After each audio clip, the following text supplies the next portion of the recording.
Hi, you are watching Greg's Insight Talk. Welcome to my lecture about realizing today's family system. This lecture is the first part of our discussion on major social institutions. Let us start by thinking about our families.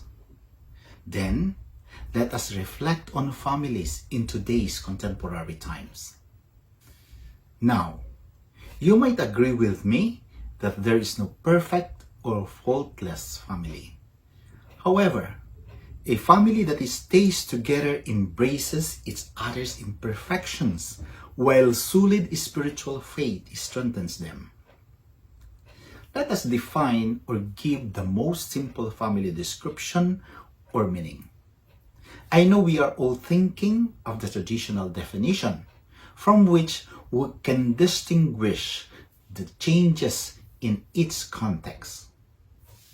A family is a fundamental social group composed of a father, a mother, and a child or more children, founded on love and commitment, by which belongingness and the first interaction of socialization commence.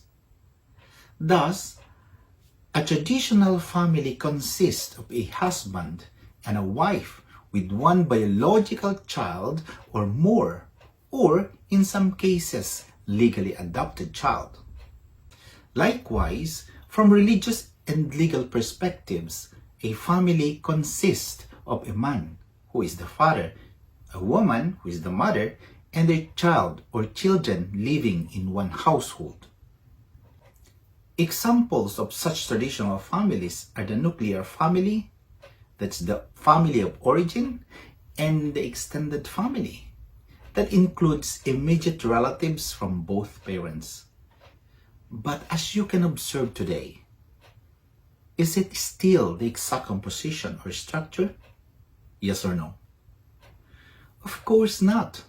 Such a change from the traditional meaning gives way to modifying the family definition from a legal standpoint.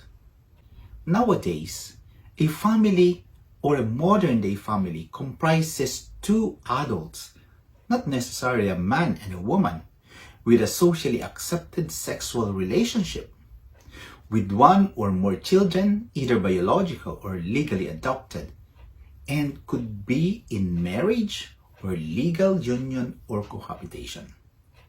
Aside from the traditional family, the modern-day family includes single-parent families, grandparent families, blended or step families, same-sex families, and childless families. Do you recognize how complicated it is? As a result, the marriage definition also changed from a legal viewpoint along with such a change.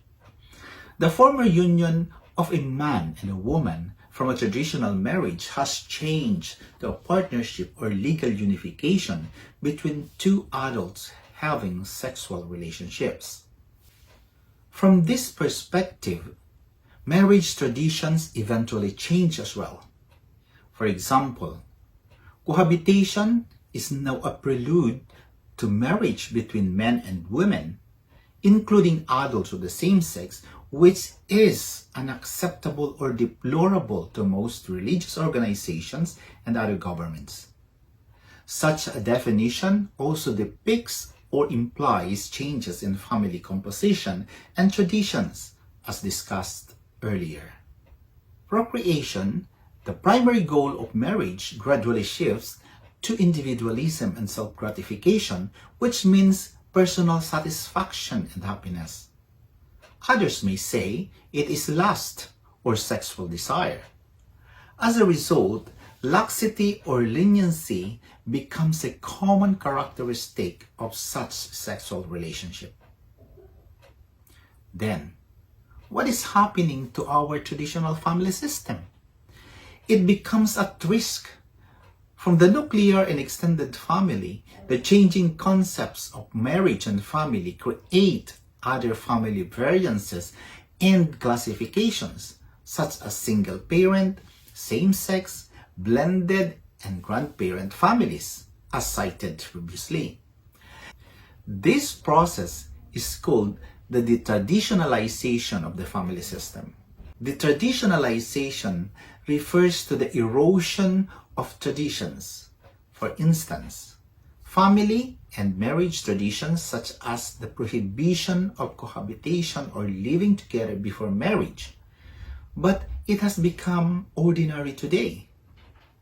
Another is the non-practice of long engagement between couples as part of the relationship test before the wedding.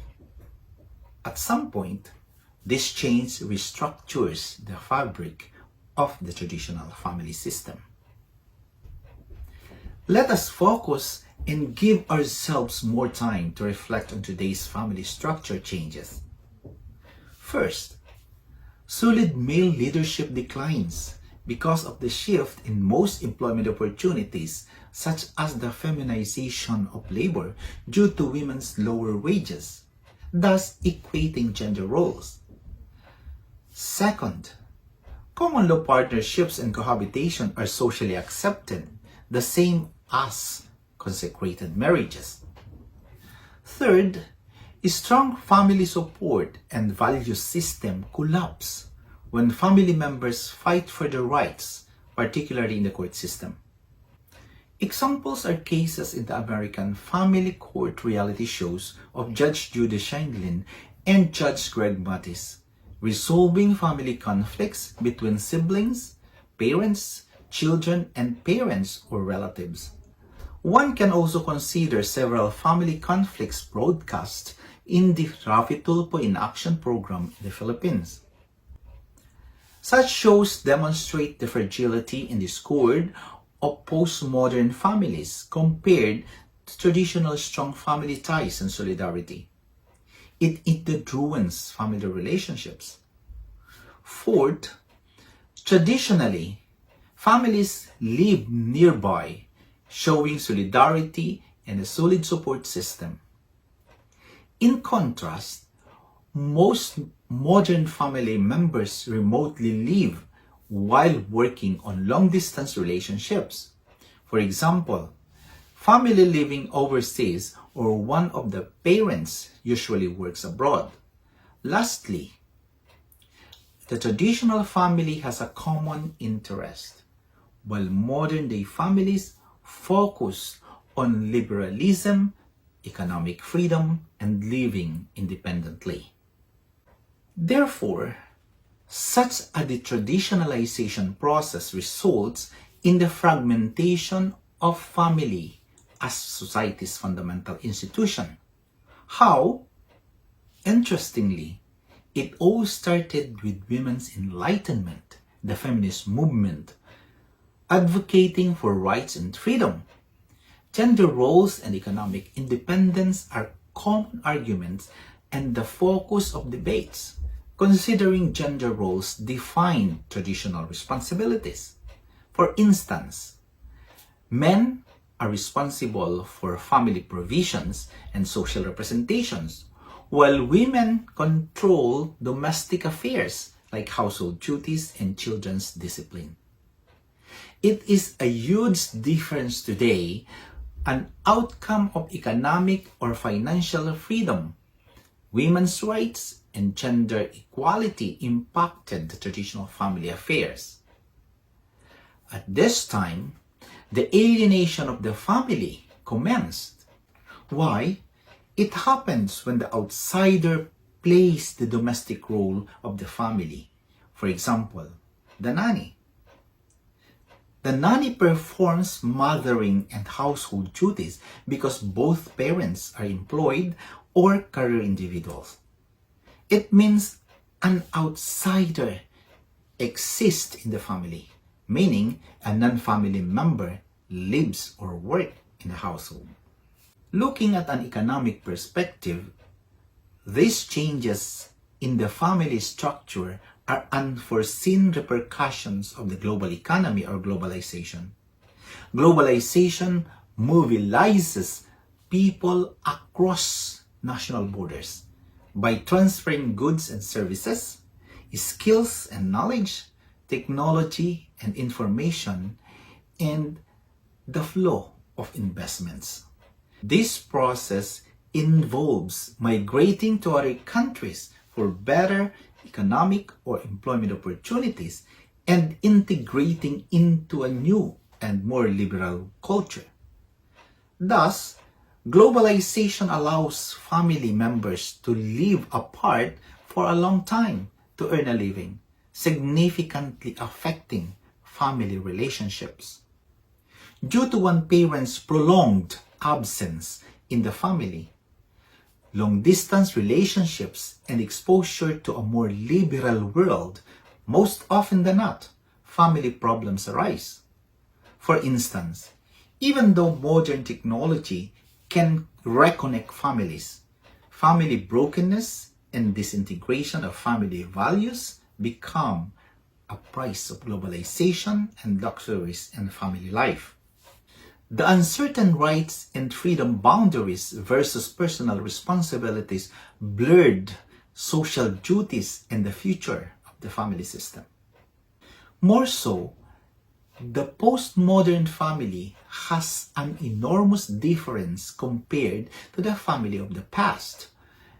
Its meaning, purpose, composition, and traditions change due to the strong influence of modernity, upholding rights and freedoms and gender parity. Such civil rights and liberties deteriorate strong values in forming families, making families today a fragile and at-risk fundamental institution of our society. Whether we accept it or not, the power of the material world and money culture sweep us to the course of their undercurrents. We are in the world where greed and power dominate over compassion and respect for humankind. The fundamental values that start from the family abruptly vanished in exchange for egocentrism and selfish pursuits. However, we can be agents of change. Let us practice our ability to influence others to revive fundamental family morals and do good deeds. The revival of solid family values within families can rekindle the bedrock of a healthy family as a primary social institution. Let us begin with our family, our very own family. It is formidable, yet it is doable. That ends our discussion. Thank you for staying with me. Do not forget, spread the knowledge to your circle of friends. See you in the subsequent discussion. I am Greg Habal, and this is Greg's Inside Talk. Your way, our way of understanding pieces of social realities.